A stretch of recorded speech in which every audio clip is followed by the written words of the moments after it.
This is the current federal tax developments for the week of May the 16th, 2022. Current federal tax developments are brought to you by Kaplan Financial Education and by your state Society of CPAs. I'm Ed Zollers, and we're going to talk today about some of the things that have been happening over the past week in the area of federal taxes. And this week we'll take a look at a few developments. First, we'll look at this issue, a court decision where a taxpayer ended up discovering that merely forming a new corporation that took a part of the operations of a prior one, apparently reorganizing the structure into multiple corporations, did not allow him to claim that the activity in one of those new corporations qualified as a passive activity, allowing him to take passive losses against the same item. We'll also talk about a Ninth Circuit Court of Appeals case that's interesting in a couple of ways, including one argument that apparently was never made by the taxpayer. We'll talk about why this then became a much more complicated case. And also the tension between the majority panel, two of the three judges on the panel, and a long dissent where the dissent essentially accused the majority panel of coming up with a result that they thought was, just this is the result we want because it appears unfair if we don't get there. And then stretching things quite a bit to get there is the accusation that's made. And so we'll talk about what's there. We'll talk about also why this becomes important, because the issue involves a case where the IRS contacts a taxpayer indicating a return has never been filed. The taxpayer provides a copy of the return to the IRS employee that contacted them. And then the IRS, more than 3 years after that date, goes ahead and completes their exam, issues their, in this case, was a partnership FPAA under TEFRA, but says, well, no, we're not outside statute because they never filed a return. So we'll talk about that issue, which, by the way, the tax court agreed that they had never filed a return. The Ninth Circuit panel says, no, there's a filing there. And that's where we get into this weird area of, the nature of, does the law require them to say there's no filing? And did the panel stretch things, or is the panel's analysis actually supportable? And we'll take a look kind of how this works. What became one of the biggest stories of the week, and it keeps giving, because this weekend we even had tax notes for publishing for Monday's option that will come out on the 16th, essentially continued on with this story, now having the chair and ranking member of the House Ways and Means Committee getting interested in it. But all came from a TIGTA report that in passing told us they had started doing this work and, investigating the area and giving a report on was essentially the IRS's electronic filing issues after it was discovered the IRS had destroyed 30 million information returns. So we'll talk about that, the reaction to it, and where we stand currently. We're also going to discover a taxpayer who actually ends up losing his refund because he filed his return too early. Now, this has more to do with the idea of how laws work, and again, probably another unfair result, but in this case, almost certainly I don't see a court reversing in this position. I think we're going to be stuck with this unfair result, and it goes back to some issues involving seizing refunds to pay for defaulted student loans, and the fact that the CARES Act essentially called off the feds from doing that for a period of time.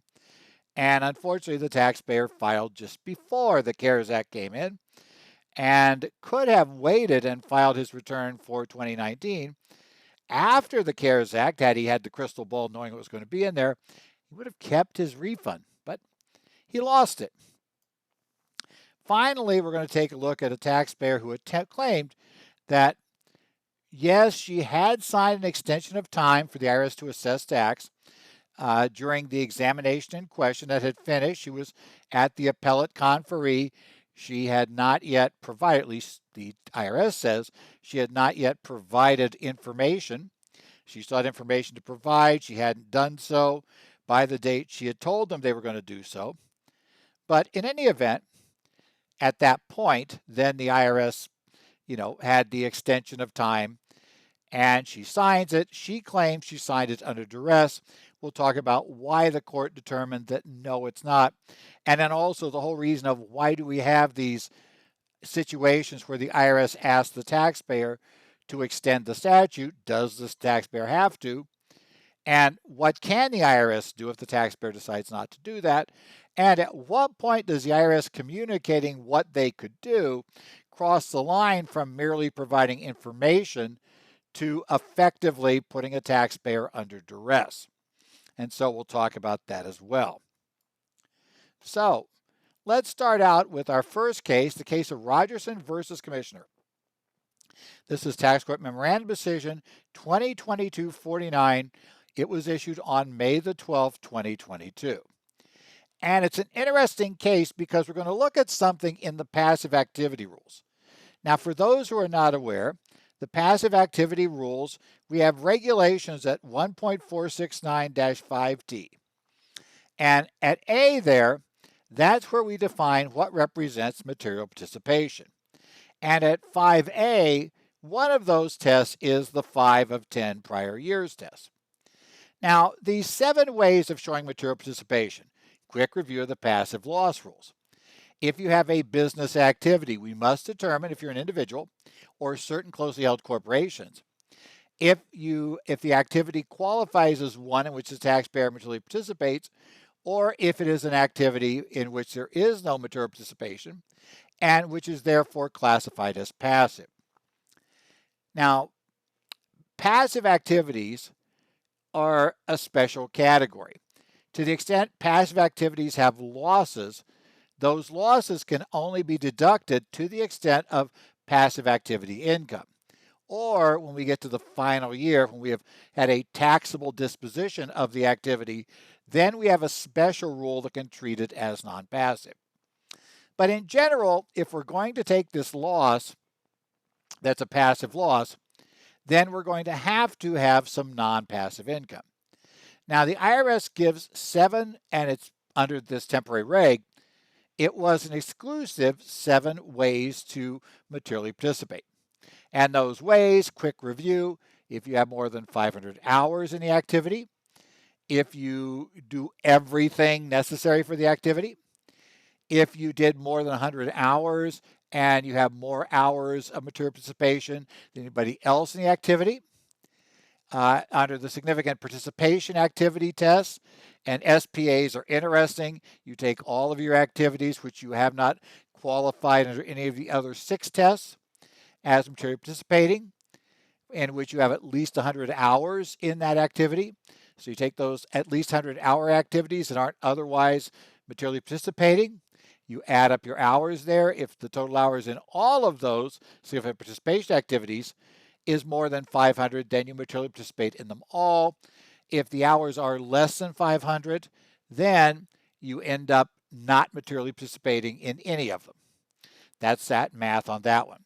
Now, those first 4 are meant to prevent taxpayers from essentially being able to claim material participation activity that they're really not involved in. So that would, in that case, they might be claiming that in order to be able to take a loss from this activity against all of their other income. So the first 4 are meant to block passive losses. That was the primary goal of the service in issuing them. The next 2, which if you have 5, if you materially participated in 5 of the previous 10 years in the activity, ignoring this test, then you will be deemed to participate in the activity in the current year. Okay. That's going to be the one we're going to look at today. The other one that was in this special category, which are meant to stop you from making something into passive income that you really had materially participated in, is if it is certain personal service operations, which would include accounting and being an attorney.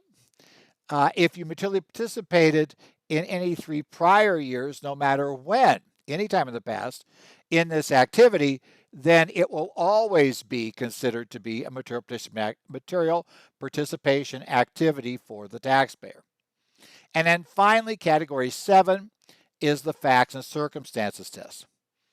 And under that test, you have to have at least 100 hours in the activity, and then we use generic facts and circumstances to test this. The one we're going to look at today is the special rule material participation test, 5 of the prior 10 years.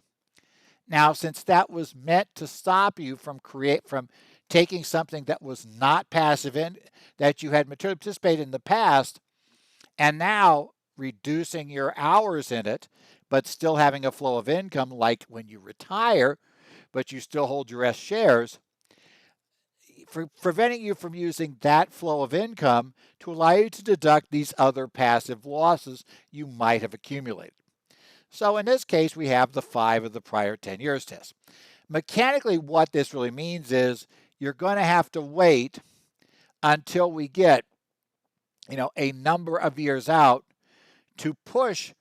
So we only have 4 years of material participation in the prior 10 years. So essentially, I got to wait until my 6th year after leaving in order to get us down to those 4 years only of prior material participation. So I have a nice long wait period. Now remember, if it's a personal service, this isn't going to work because then the 3-year rule is going to kill me. But that was the point here. So that's kind of what we're looking here. We're also going to look a little bit at the activity grouping rules for a pass-through entity. Those will become important here too. That is, how do we identify an activity and what are the grouping rules for a pass-through entity? Those will become part of this. Now, in this particular fact pattern, we have a taxpayer who is involved in aerospace, engineering, designing products for use in the aerospace industry. And he'd successfully run this S corporation that had a lot of different product lines and operations. It had been running for 40 years, and he had been involved in it. There was no question. It ran like that. Now, apparently, he had some items that generated passive losses. And at some point, it was determined, and we don't know if this is solely to get the passive loss issue cleared up, but certainly it was part of what his CPA wanted to use it for. We ended up splitting our corporation into 3 pieces. Now, under the reorganization provisions, that's not that difficult to do, to be able to divide this up into 3, especially because we have long-term, we've been in these businesses for years, so we're dividing ourselves up into 3 separate corporations. So it was 1 S Corp before, becomes 3, and he holds them each. So he holds the shares directly in each. This is not a subsidiary structure, etc. We have 3 different S corporations. So one of those S corporations, that's the one we're going to worry about here today, is the one that handled the analog, analog items, analog, instruments, things like that, analog products they produced. And this was known as RAEG. It's got a full name in there that's obviously got Mr. Rogerson's name in it. But RAEG produced analog items. This was one of what became 3 S corporations that came out of the old structure. Okay, so this year, let's take a look. In this case, in the prior year, we had 1 S corporation. The analog product lines were in there, and Mr. Rogerson actively participated in that, materially participated, and he had done so for decades. Now, this year, we have these 3 corporations, and we're going to argue that he really didn't have much to do with this other corporation, so we can claim it as a passive loss. It's pretty clear from reading this and the position taken in the case that his CPA tax advisor was paying a lot of attention to the hours, but only the hours in the current year. I'm not sure if he wasn't aware of the 5 of 10 test, or he thought it was invalid. I think it seems like they're kind of surprised by it, so I'm guessing that the advisor just was unaware of the 5 of 10 test. That was going to cause a problem in this scenario, in this case. So they examined the return for Mr. Rogerson. They take a look at his return. The IRS says, well, wait, this is actually a continuation of the activity that was back in that old single S corporation from last year. It's still an activity, just came out of that. And because of that, and the way the regulations are written, you have to count that in the 5 of 10 rule. So even if you otherwise have no hours in this activity, it doesn't really matter because essentially you're in the 5 of 10 test, and you're going to have to wait until you get, in essence, 6 years in there, the 6th year in there, of after you retired or after you left, before you're going to be able to argue based solely on current year hours. And that is the IRS position in this case. Okay. Now, the tax court agreed with the IRS in this case, and the reason is pretty simple, right? The analog product lines had existed in prior years as part of the material participation group. When you have an S corporation or a partnership, first rule is they have to identify their activities. Okay? And if they don't separate out activities, then the taxpayer is not allowed to do so. And eventually in the regulations, the IRS came along and provided that if we do somehow divide this so that now we've somehow spun things out and we get this part of what we used to, it was a major part of what we did in the prior entity, is now being continued, that's still going to count as part of the 5 of 10 test. If we materially participated in the predecessor, will still count for this purpose. So the analog line had been there all those years, and he tried to argue, well, yeah, it was in there, but I never did anything with the analog lines in the S corp. Here's a problem. Under the regulations, that's not going to cut it. The problem is, per the regulations, let's assume for the moment he's correct about this, and there is evidence offered at trial that suggests that, in fact, he probably materially participates even today using current hours, but we'll ignore that.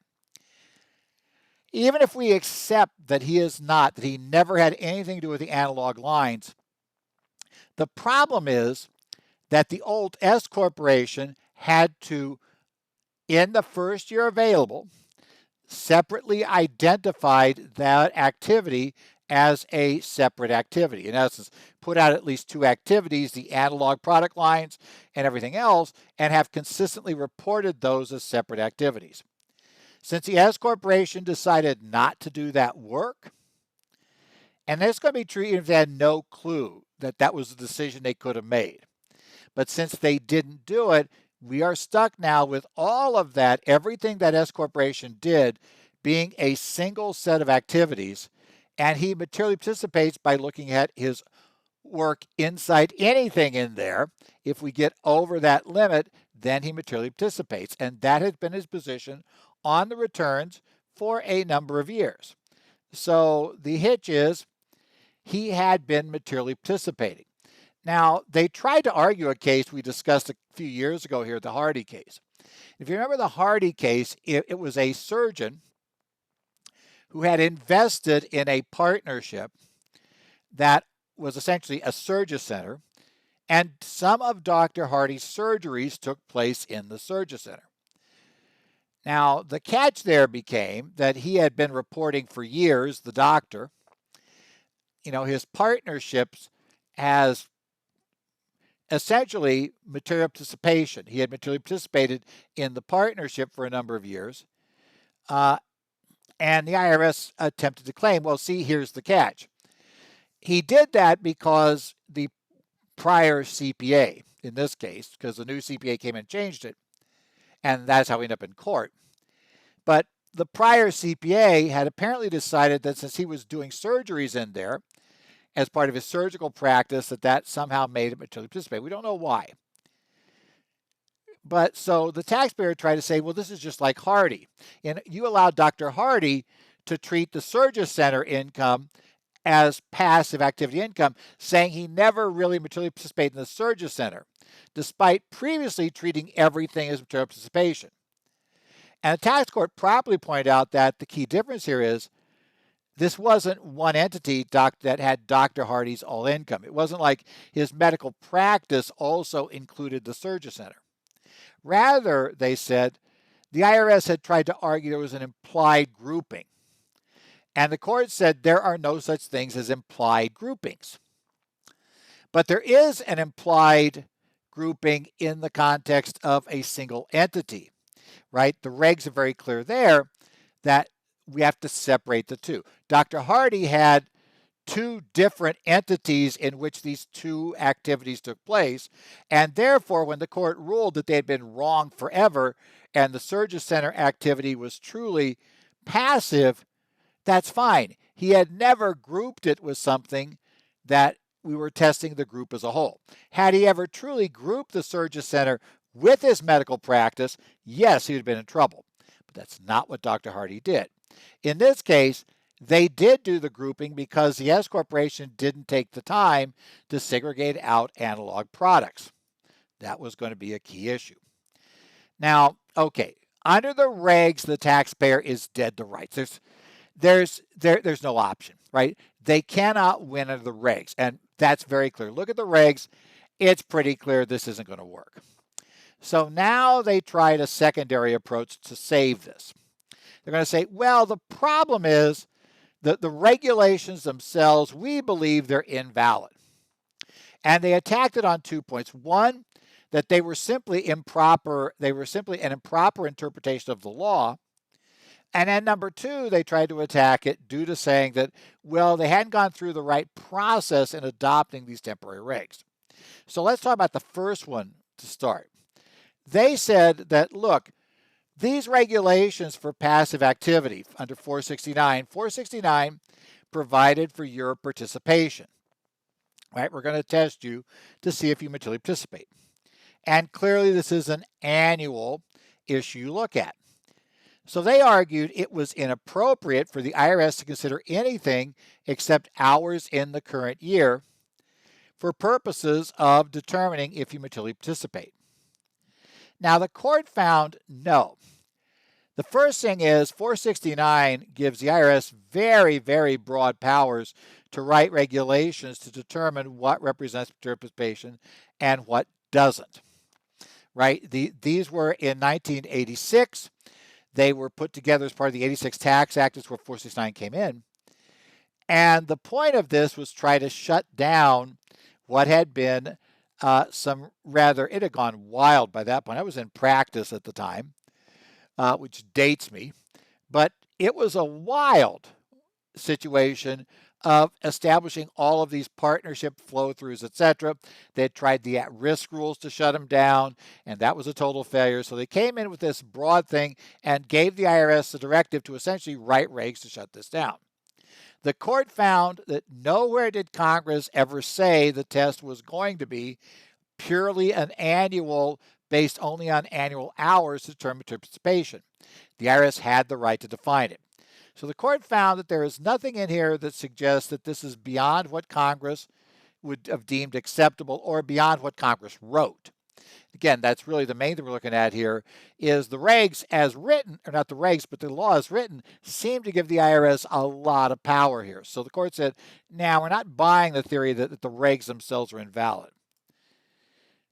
Now, the other one, though, was a little more interesting.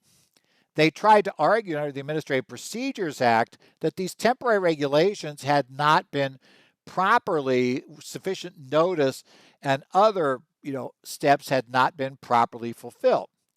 And the court even found this as interesting, right?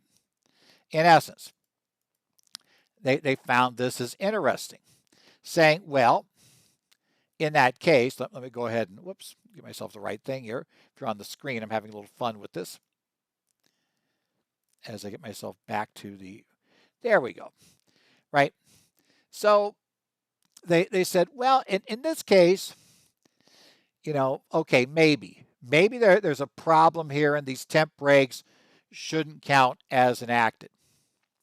Okay, we're not going to say they shouldn't. The court didn't even address the question of whether or not the Administrative Procedures Act violation was bad enough that the IRS, essentially had invalid regs. They didn't rule that was true, but they certainly didn't go anywhere near saying that wasn't the case. However, they said, here's your problem, taxpayer. You have to throw out all of the temporary reg that was put in via that mechanism.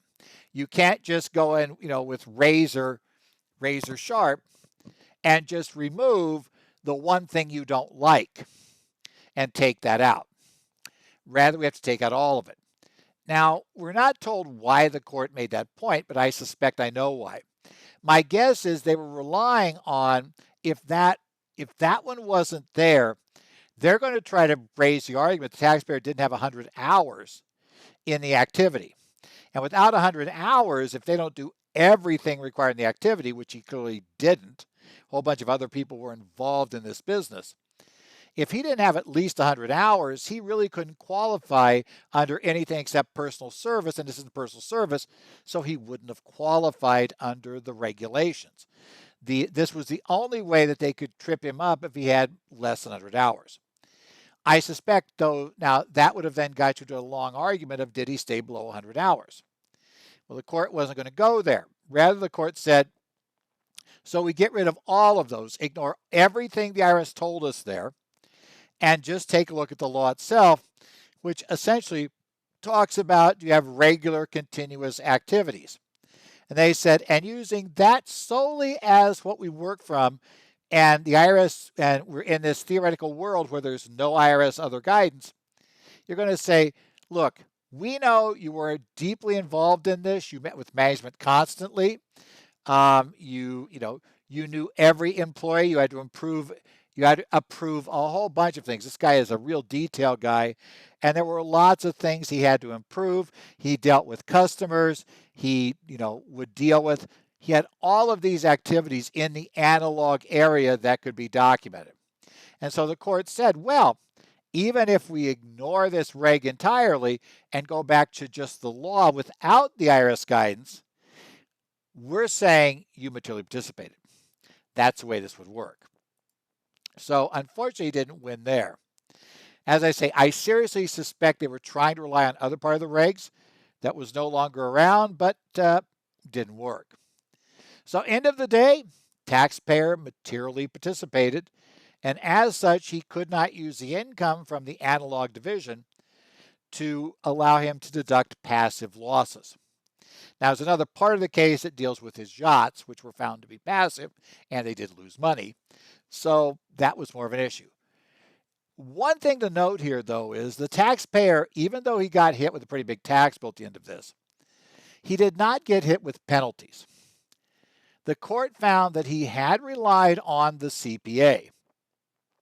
And in order for this to work, the way the tax court looks at this, the CPA testified, and the CPA talked about what he had done, talked about the information he'd requested, what had been provided to him, and what he had got and what he had advised him. Now, as I said, it seems pretty clear the CPA had not considered the 5 of 10 test. I think he believed that having a new entity got rid of that problem. He didn't go through the regs in detail and find, we don't know for sure, but it seems very likely that was the problem. Okay. Is that advice erroneous? Yeah, he probably should have told the client they were violating a reg. But again, do people make mistakes? Any of us can make that mistake? Yes. But because the CPA came forward and admitted that, the taxpayer was not penalized. So arguably, he didn't save the taxes he thought he was going to save, but he's also no worse off than he should have been. It wasn't as if the CPAs advised him damaged him in any extent except potentially for the penalties and maybe interest. Now, we'll see whether there's some movement against him for the interest, but basically, yeah, it was a good example of how the interest part of this, or how we look at this sort of thing from the standpoint of good or bad advice, and using advice to get out of penalties. Next up, Seaview Trading. Now, this is an interesting case. It's a Ninth Circuit case, number 20-72416.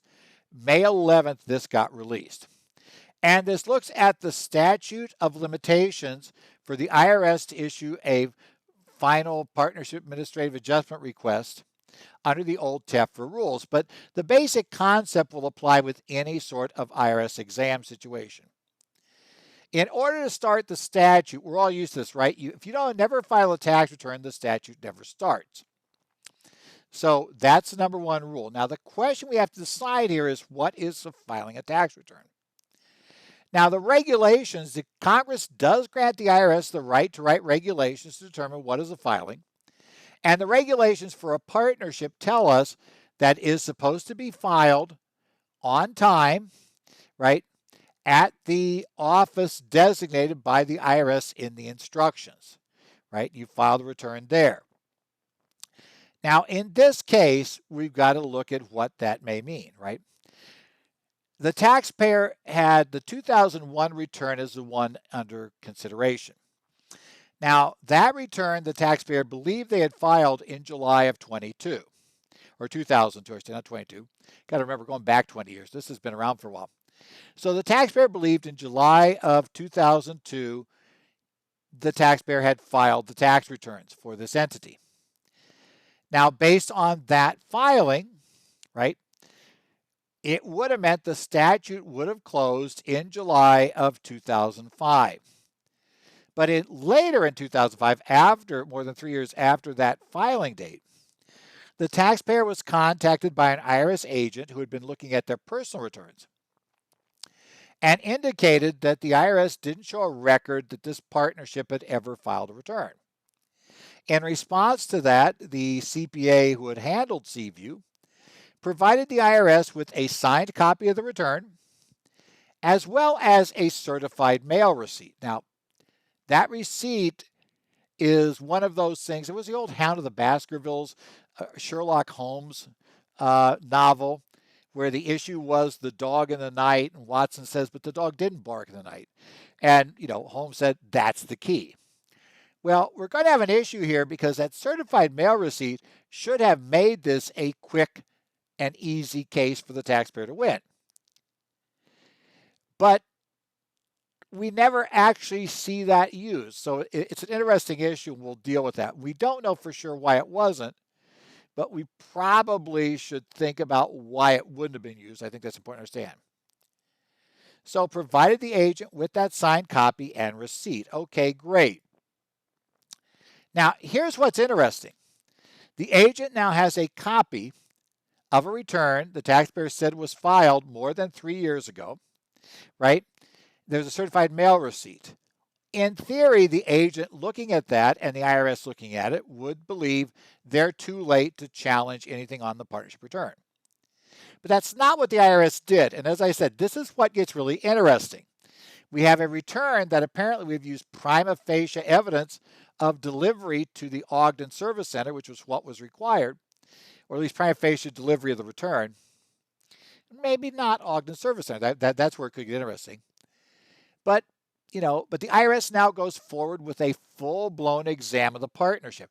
And this isn't some small little tiny partnership, with two guys who are struggling. We're talking about a billionaire and his dad are the partners. So this is not somebody you're going to take on and assume that they won't notice things, right? They're not going to put up a fight. There's enough the service actually goes through this exam, right? Now, in 2007, at some point, when the case was into the chief counsel's office, the chief counsel apparently also couldn't find the return. And so counsel for the taxpayer, again, got another copy of the return, signed copy of the return in 2007, and provided that to the counsel's office, right, as they were looking at this issue. So an IRS attorney. Okay, all well and good, right? This exam continues on. More than 3 years after the second copy, in 3 years after the partnership's counsel sent a copy of the return, which remember is the second one we provided, and the IRS agrees they got both of these. They agree they have both of these in play. That's in the record. They had conceded that, essentially, because when they had questioned the CPA or the accountant that had prepared the tax return, or initially was the one that sent this in, they had, one of the exhibits when they were asking the question was that return and they admitted it had been provided. So we know they have these, right? These returns, they've already conceded they have them. More than 3 years after the second one, they issue this notice. So now it's even better. We're not just 3 years past the date that they got the return back in 2002. At least the taxpayer says they mailed it in and they have a certified mail receipt.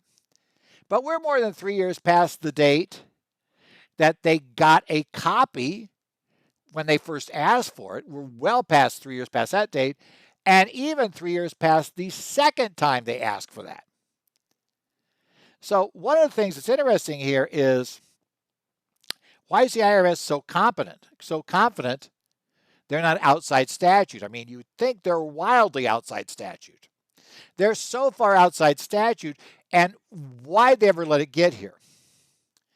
Well, the IRS says they're not outside statute because the return was never properly filed. And the tax court agreed. And this is not, as weird as it is, it's not totally inconsistent. And we've seen some of this used by even courts of appeal to hold CPAs, to look at this when the client tried to electronically file a return and, the CPA somehow fouls up, doesn't get it transmitted. They always say you must strictly follow all of the requirements provided under the law and regulations in order to benefit from, in this case, starting the statute. So very strict rules there, and tax court was a copy of this return never went to Ogden per the regulations, and until it goes to Ogden, the return is not filed. That's the way they were looking at it. And again, even though an IRS employee had requested it, it has to go the proper place. You can't just hand the return to any IRS employee. You're going to have to, you can't find a janitor cleaning the IRS offices one day. You came by after they closed, and you can't hand that person a return and treat it as filed. Not going to work. Okay. Now, here's where it gets interesting. The taxpayer, when they get to the Court of Appeals, has conceded they cannot show the return was delivered to Ogden. At the tax court, when they moved for summary judgment on the issue that the IRS was outside statute, they didn't argue the certified mail issue, but reserved the right to argue it later. When they lost this issue at tax court, they didn't argue certified at all at tax court. They rather completed the entire rest of the exam with everybody stipulating this issue, was the IRS outside statute or not, was going to determine the ultimate result. Because if they were inside their statute, then they'll go ahead with what they had taken care of everything else. And if they were outside statute, then the taxpayer would not have to pay more tax. So that was how it goes, right? So as we said, the regulation required the return to be sent to the designated service center and to be sent before the date it is required to be filed. Okay. Now, based on that, since the copy never went to Ogden, and everybody agrees, we have no evidence in this case that a copy of this return ever made it to the Ogden Service Center. The statute never started. Since the statute never started, the IRS was not late. The IRS not being late means, hey, taxpayer, you owe us some money. Now, this case, the taxpayer now is though appealing the tax court's ruling on the fact that the return was never filed, right? And they took that up to the Ninth Circuit. Now, this was heard before a panel of 3 judges. That's normally how appellate cases get heard.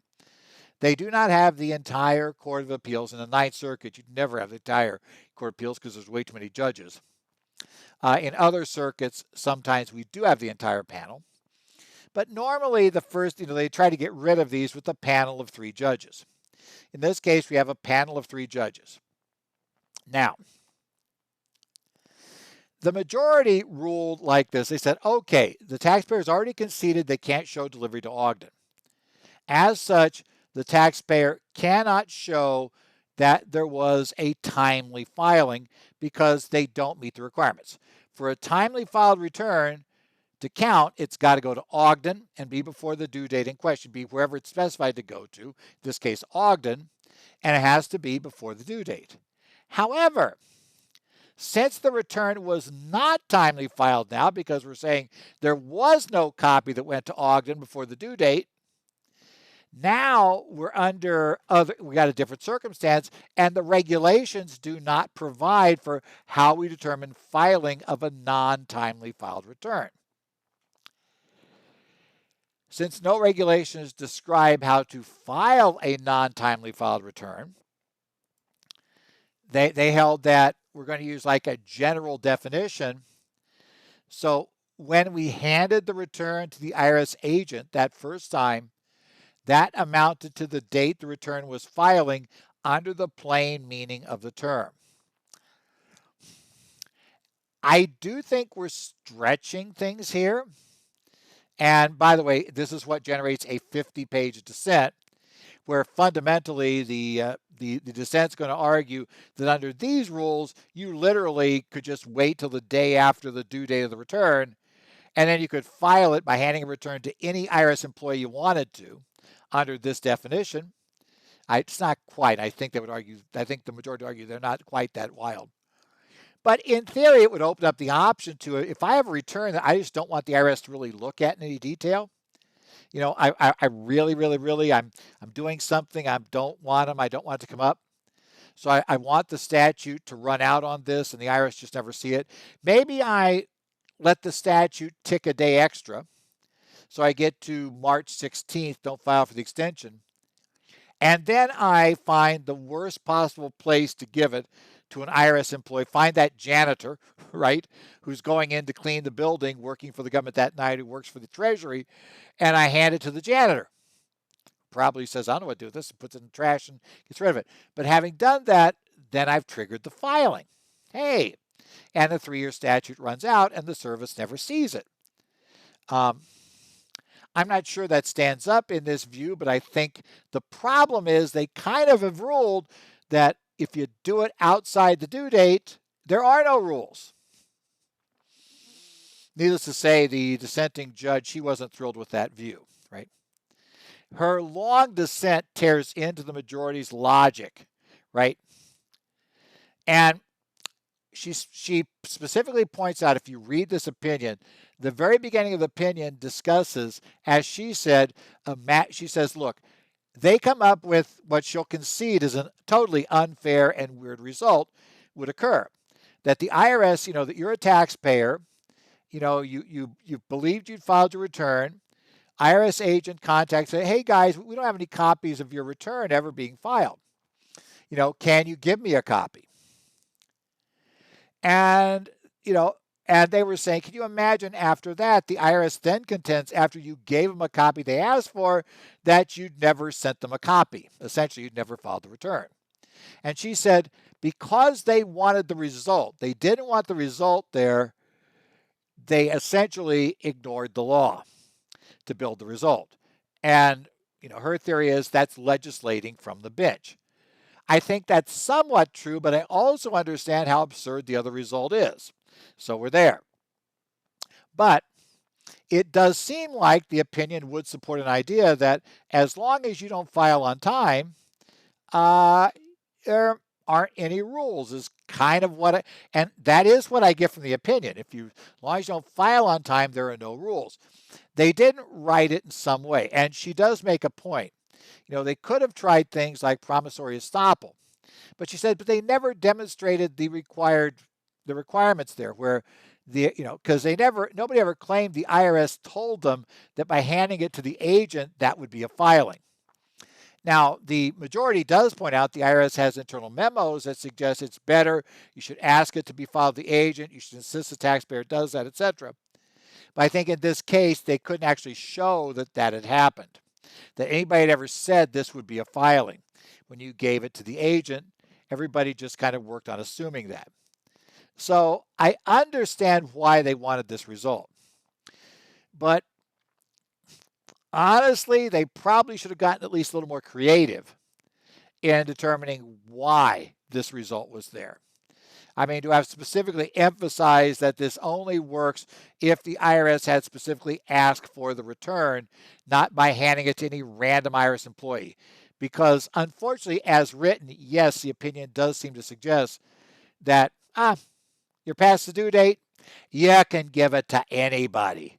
Just walk up to anybody who works for the Treasury and just hand it to them. Just have them do that. You'll be great. Yeah, that probably doesn't. But here's the real question I think you and a lot of I had, and I think you would have or should. Why did we get here? We have a return that apparently was filed by mail, and certified mail receipt was kept. Now, under the regulations, that's an interesting issue. Because remember, we're told that they conceded they couldn't show that this item had actually been delivered to the Ogden Service Center. But if you look at the regulations in the article, we take you directly there. As long as you have the following things, and I think that this is where it gets more interesting.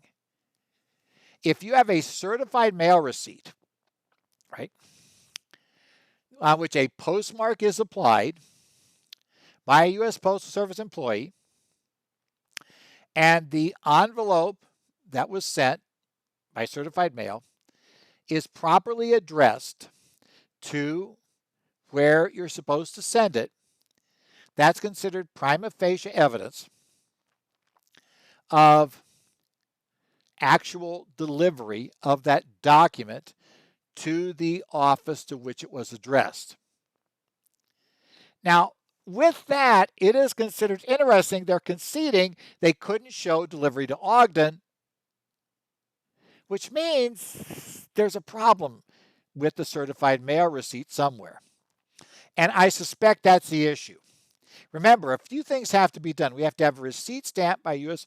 Postal Service employee. While we're told this is a certified mail receipt, we're never really told it's a Postal Service one. There's a case number years ago where somebody went to a UPS store and had just a plain receipt from the guy behind the counter at the UPS store. And yes, they'll certify mail things for you.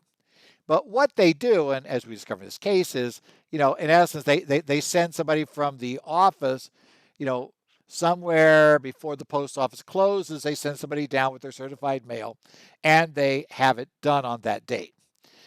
Okay? So and the problem is, in the case really went bad for the taxpayer, that particular date turned out to be, they didn't get it done that day, it was the next day. Again, we don't know, but that's a possibility. There must be a timely postmark. Is it possible that somehow the receipt didn't get stamped? That's possible. Somebody could have done it, gotten the receipts there, not gotten the date stamp on it. That would have been a problem, potentially. And properly addressed. Now, this is where it gets more interesting. Did the address show up wrong? You do put that address down there where it's going, and that would normally be proof of where it was addressed to, but was that address wrong? Did it have the wrong address on it? Is that one of the problems? But all we know for sure is there is something that is wrong here, right? Something did it. And that's the key.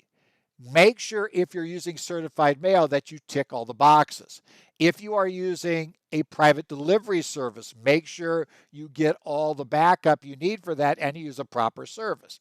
And with electronic filing, make sure you get documentation of the e-postmark date and keep copies of that, right? There are ways you prove filing, and for each one of those, these regs, they're all the same reg. These regs all deal with how to do this. But definitely there was something wrong with it. And what I think is really interesting is because the way the IRS was acting, the IRS was aware, that was there. And here's two issues. Number one, the taxpayer didn't even bother arguing this in front of the tax court.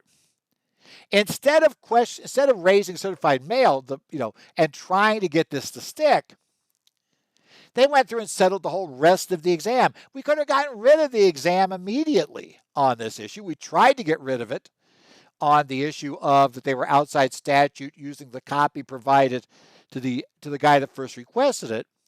So why didn't we argue certified mail? We reserved it at the tax court, but we ultimately decided never to argue it, and we even just flat out conceded we couldn't show delivery, which the reg says we can.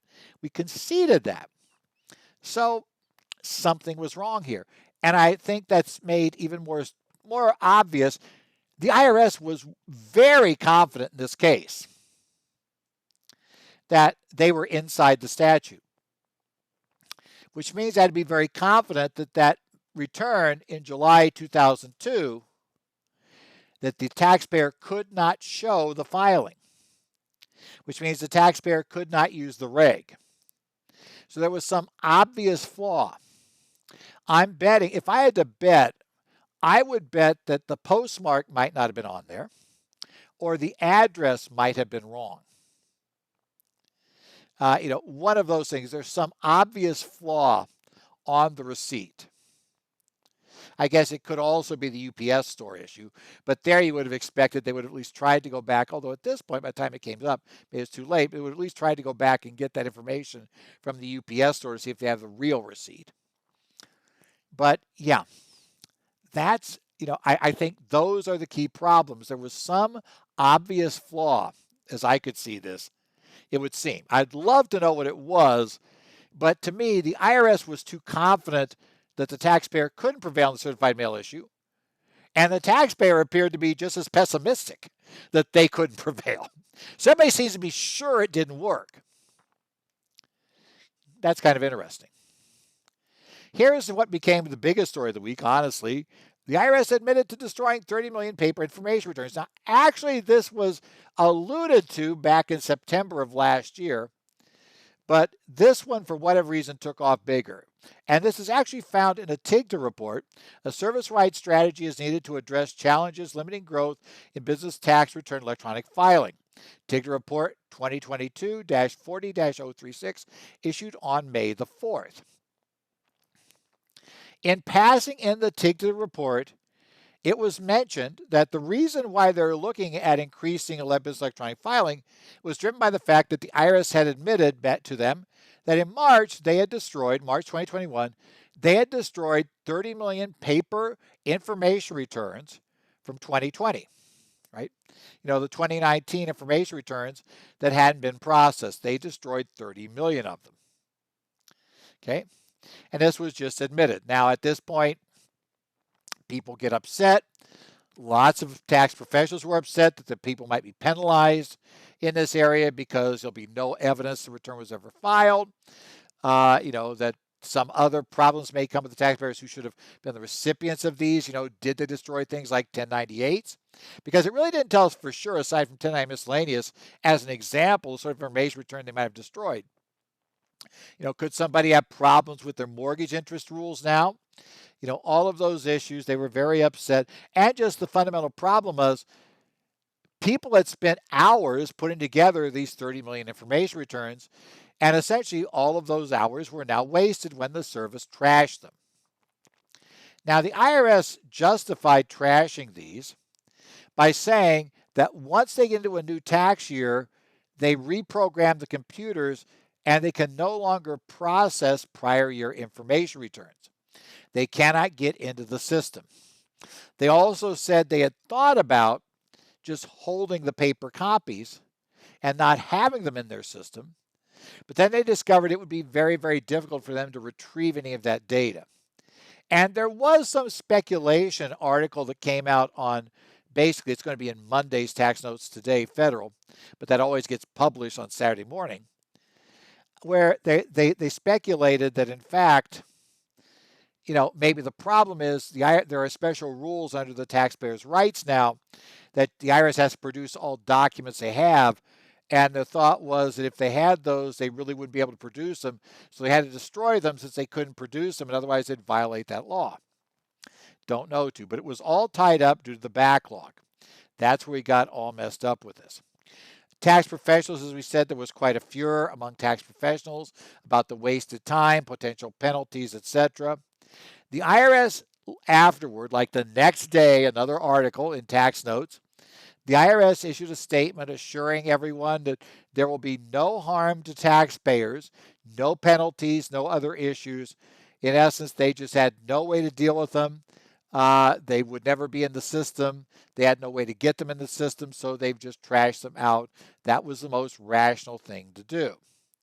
Okay, well, again, not sure I like that too much.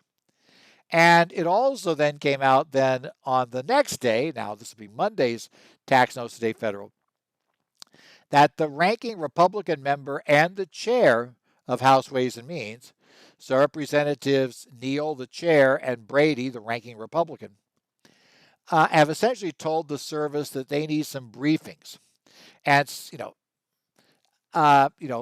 Representative Neal suggested that probably the IRS should brief both of their staffs, save time, make it work, on this and why they're assuring that there's no chance of penalties. Let's confirm that, what exactly you're doing, and explain the situation to understand what it is. So we may still see more of this. Keep that in mind. Next up, this is Cito versus United States, Court of Federal Claims case. This is a taxpayer and an outstanding student loan, right?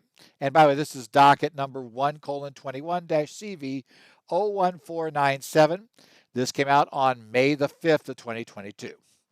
So the taxpayer had outstanding student loans. He was told by the Education Department that we're going to tell Treasury about these. It's going to put your refunds at risk. In spite of that, he went out and bought this solar energy property after being told that would qualify for the significant refundable tax credit. Or I guess tax credit, I should say. So he had this nice big tax credit, and as part of the financing of the solar information, he had to make a big lump sum payment by a certain date to get the balance down below a certain level, or his monthly payments would increase. So the idea was you could use that credit, use that to pay it down, or use that to do most of the pay down, and that would enable you to keep this nice low monthly payment. They would cover it for that long. Well, of course, what happened was, in the interim, was he files this return in January of 2020. It's his 2019 return, filed it in January. Remember, pre-COVID, remember that? The days before. There was some time before COVID in 2020. You have to remember that. And the Treasury actually got his return processed, and his refund was approved in February, but then offset and sent to the Education Department. He was told about that. This all occurred in February. February, we had heard of COVID, right? But so far, we weren't really doing much of anything, right? So nothing much had happened, no special relief. There's the offset. On March 27th of 2020, the CARES Act was signed into law by the president, and there was a provision that would suspend student loan offsets through September 2020. Now, the taxpayer in this case says, hey, wait a minute. Right. I should be able, you can't do that because look, March 27th, had I just filed my return after that date, it wouldn't have been offset. So, I should be able to get it back. The Court of Claims found that there's nothing in the law that said it was retroactive. The CARES Act did not have retroactivity, right? So while it might seem unfair that his 2019 refund got taken, while it wouldn't have been had he, filed his return the 1st of April, life's unfair, man. You got to learn to live with that. It's unfair. The funds that were seized in February 2020 did not have to be returned by the government, right? Okay. That's true even though, had he filed the return later, he would have been given the entire refund. Court's theory is Congress has to tell us if a provision is retroactive. The law didn't say when this offset had to stop.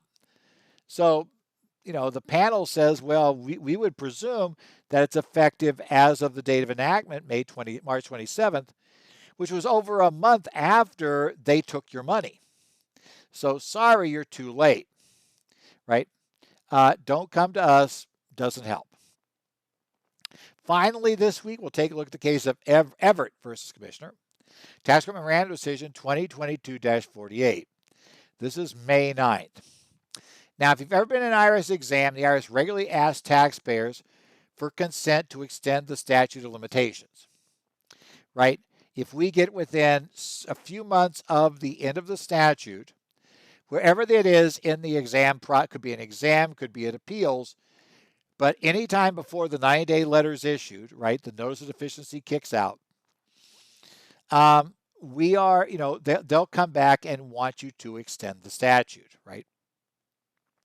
Now, in this particular case, the exam had finished for this woman, but she basically had asked for an appellate conference, and they'd had one, right? Now, she had a conference, and she promised actually at the conference to the appellate conferee says, okay, I understand what you said so far, this, but I need the following additional information to rule on your request for me to change what happened in exam. And she said she would provide him with that detail by the end of the week. This is early in July. Well, by the end of July 2018, she had not provided that information to the IRS appellate conferee. Now, the conferee gets a list of upcoming statutes when something gets within 9 months. And apparently she had come on that list now on this return. So he contacted her. She hadn't sent him anything back in yet, so he knew he was still waiting on that. So he prepared the letter to ask her to please sign the statute, right? Sign the statute, etc., right? He pointed out that because they were coming up on that date, that they would be unable to complete the appellate conference in time. And if she, if she wants to, she doesn't have to extend, but if she doesn't extend, then they're generally going to go forward based on the exam results. And that's going to be how we're going to issue this. It'll go straight to the 90-day letter. And at that point, she's either going to have to pay up or go to tax court. That'll be her options. Well, she basically very quickly turns around and sends the extension back in. However, she still didn't really provide the details. Went on for a while. Eventually, the appellate conferee just closes out the appellate conference and just, everything goes forward just as it would have at the exam. Now, the taxpayer now is in tax court and arguing that, well, she shouldn't be held for having signed that document because she claimed it was signed under duress. Now, she claimed the agent called her before sending the letter and told her what would happen if she didn't sign the documents. And she claimed she'd also had given the agent the documents. Now, the agent very specifically testifies to the contrary. He denied ever making a call to her or ever having received the documents. Now we have a very straightforward he said, she said. Okay. But let's talk about what can the IRS tell you at this case. It is fine for the IRS to tell you that because we're approaching the statute, if you don't consent to extend, then the service will have to take the steps to preserve its rights, which means it will issue the assessment, right? If you want us to continue, going down this path in appeals, then yes, you're going to have to issue and sign for the consent. That's acceptable, right? Now, and you might say, well, wait, you're threatening me. No, the courts have ruled that that's not a threat. That's just telling you something that is obviously true. There's nothing wrong with the service going ahead and taking those actions, right? That's fine. That is, in essence, you are allowed to inform them that those are the steps you would take because they're the obvious ones. Now, what you can't do, which they talked about another case when we looked at this series because they reviewed prior case law, and, if the IRS in another case had told the taxpayer that essentially we were going to put these massive penalties on you unless you agreed to extend the statute. In essence, threatening them and stating that you do this or else we're going to do these nasty penalties that we hadn't really mentioned before. They say that gets coercive. That's coercive. That's a problem. But merely telling them that you're going to go ahead and just go with the agent's notice, that's not. But now the question becomes, we have this, and the court ruled that what was in the letter was not coercive. But now we have, but she says, no, he called me and he threatened me. With this, he gave threats that would have been, under the law, coercive. Now it becomes a he said, she said problem. And now it goes to credibility. Okay, the agent was found to be very credible. The good news for the agent, and this is, by the way, good news for you in practice, he had everything documented. He'd issued notices. His paper trail was immaculate. He was not claiming he did anything that wasn't documented. On her side, we had problems. This one, I think, was the crucial one. She couldn't even vaguely recall when the call was made. And obviously, because the letter went out relatively early in August, there's only like 1 month period during which the call could have been made. But she never could give the date. And that becomes important because that would be something you could prove with the records from the phone company, right? In essence, those records of calls would be available. Was there a call made to her from the IRS during that time period? Did it come from the appellate conferee's office? In essence, because if she could have shown that he made a call to her that he flat out denied ever making, his credibility would have been shot. Similarly, it doesn't appear she ever gave copies to the court or provided the court with copies of the document that she claimed she gave to the agent, right? Again, that's a little tougher because it's really just coming from her as opposed to third party. The phone call had been better. But the problem was when the agent flat out denied both of the things she said. If the agent's lying, you now have him in the perfect position to blow his credibility, right? His credibility will be gone if either of those could be shown. But the fact that he held his ground, said none of that happened, and now she's the one who can't come up with anything that could even vaguely do this and suggest this. It's, suggests that he was lying about this, aside her claim he was, but she couldn't recall anything. It's like, yeah, we're going to take his word for it at this point. You should have been able to prove the case better than that. And that's the problem. Well, this has been the current federal tax developments for the week of May the 16th, 2022. Current federal tax developments, as always, is brought to you by Kaplan Financial Education and your state societies. I will be taking a look on the Connect sites for Arizona, New Jersey, Illinois, Minnesota, Washington, and also if something gets posted on Idaho's site, I'll take a look there. So you can go there. Look forward to talking to you guys next week. We'll see what comes up, anything new, see what goes up in taxes. Hey, don't forget, May the 16th is the date for your 990 extension, the fun things for not-for-profit. So hopefully you got all that taken care of. And we'll talk to you next week with more things happening here on current federal tax developments.